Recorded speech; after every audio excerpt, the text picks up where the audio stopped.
Hello friends, welcome back to my channel. आज इस video में जानेंगे कि पीरियड पहले से ज़्यादा लाइटर क्यों हो जाते हैं, या जब हम प्यूबर्टी एज में आते हैं, जो हमारी मेंस्ट्रुअल साइकिल स्टार्ट होती है, तो हैवियर पीरियड होता है। जैसे जैसे हम एज बढ़ती जाती है या किसी कारणवश वो लाइटर क्यों हो जाते हैं, तो इसके कई रीज़न होते हैं, जिसमें से पहला रीज़न है फ्लैक्चुएशन होना आपके वेट में। मतलब वेट आपका फ्लैक्चुएट होता रहना, जैसे कभी बढ़ जाता है, कभी ज़्यादा बढ़ जाता है, कभी कम हो जाता है। तो ये फ्लैक्चुएशन वेट में ये भी एक कॉज है या रीज़न है जो जिससे मेंस्ट्रुअल साइकिल डिसबैलेंस होती है और पीरियड लाइट आने शुरू हो जाते हैं।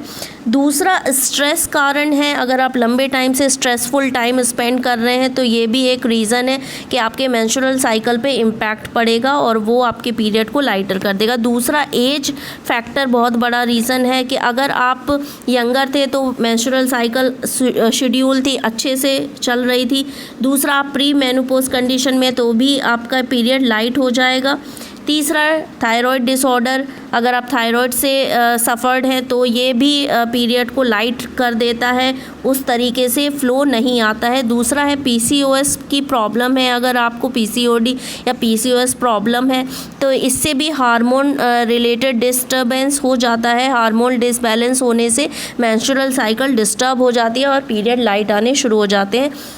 तीसरा, अगर आप लैक्टेशन कंडीशन में हैं, मतलब आप ब्रेस्ट फीडिंग करा रही हैं, तो ये भी इम्पॉर्टेंट रोल प्ले करता है कि आपके मेंस्ट्रुअल साइकिल रेगुलेट होती है, इम्बैलेंस होती है। चौथा फैक्टर है आप पुअर डाइट ले रहे हो, आपको कोई हेल्थ इशू है, या आप अपने मेंस्ट्रुएशन टाइम में सही से खाना पीना नहीं ले रहे हो, तो ये भी एक फैक्टर है।